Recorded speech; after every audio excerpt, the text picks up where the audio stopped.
They were new patients to me. All I had was the name, Olson. Please come down as soon as you can. My daughter's very sick. When I arrived, I was met by the mother, a big startled-looking woman, very clean and apologetic, who merely said, "Is this the doctor?" and let me in. "In the back," she added. "You must excuse us, doctor. We have her in the kitchen where it is warm. It is very damp here sometimes." The child was fully dressed and sitting on her father's lap near the kitchen table. He tried to get up, but I motioned for him not to bother, took off my overcoat, and started to look things over. I could see that they were all very nervous, eyeing me up and down distrustfully.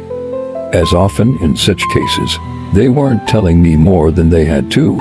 It was up to me to tell them. That's why they were spending $3 on me. The child was fairly eating me up with her cold, steady eyes and no expression to her face whatever.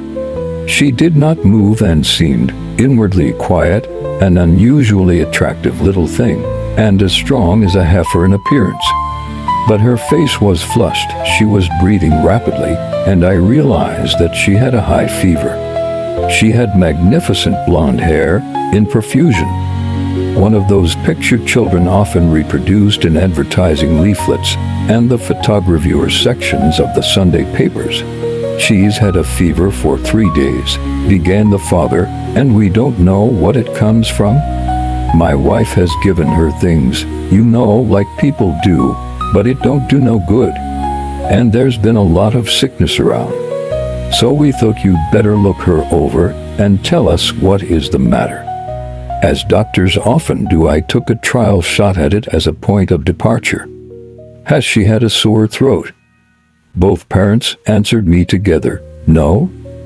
No, she says her throat don't hurt her." "Does your throat hurt you?"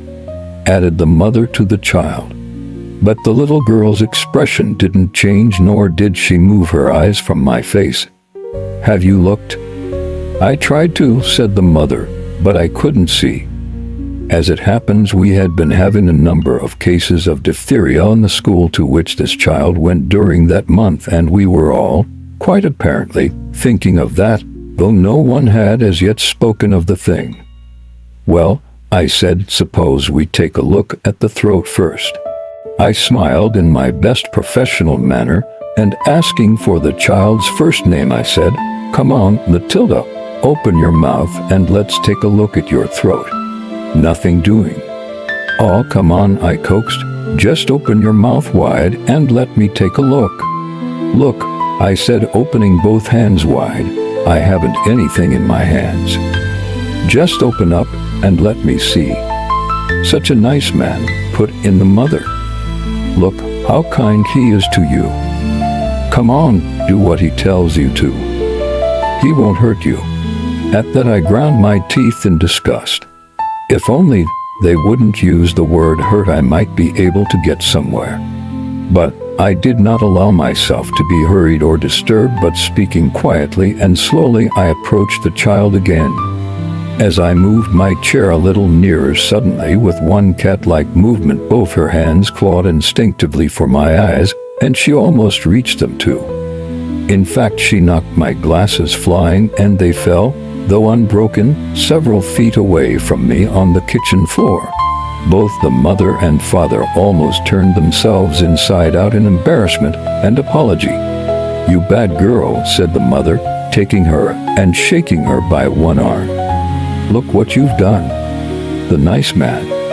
"For heaven's sake," I broke in. "Don't call me a nice man to her. I'm here to look at her throat on the chance that she might have diphtheria and possibly die of it. But that's nothing to her." "Look here," I said to the child, "we're going to look at your throat. You're old enough to understand what I'm saying. Will you open it now by yourself, or shall we have to open it for you?" Not a move. Even her expression hadn't changed. Her breaths, however, were coming faster and faster. Then the battle began. I had to do it. I had to have a throat culture for her own protection. But first I told the parents that it was entirely up to them. I explained the danger but said that I would not insist on a throat examination so long as they would take the responsibility. If you don't do what the doctor says, you'll have to go to the hospital, the mother admonished her severely. Oh yeah, I had to smile to myself. After all, I had already fallen in love with the savage brat. The parents were contemptible to me. In the ensuing struggle they grew more and more abject, crushed, exhausted, while she surely rose to magnificent heights of insane fury of effort bred of her terror of me.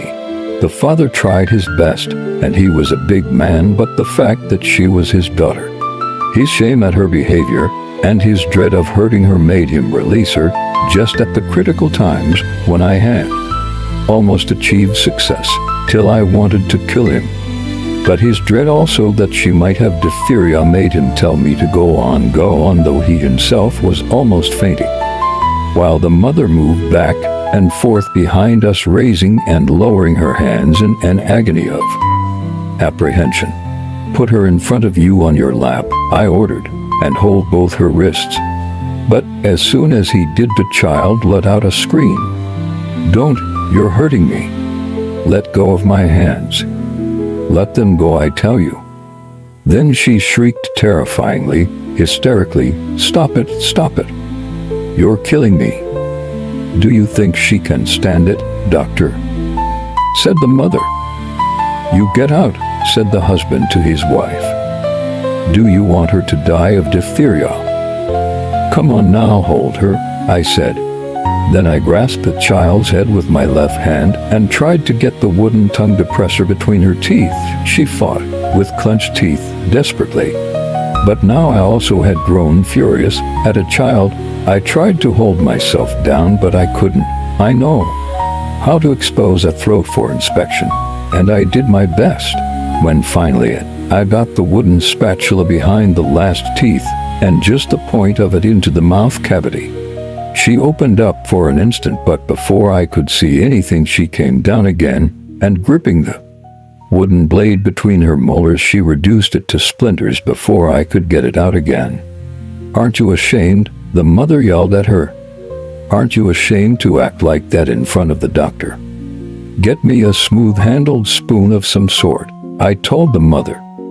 We're going through with this. The child's mouth was already bleeding.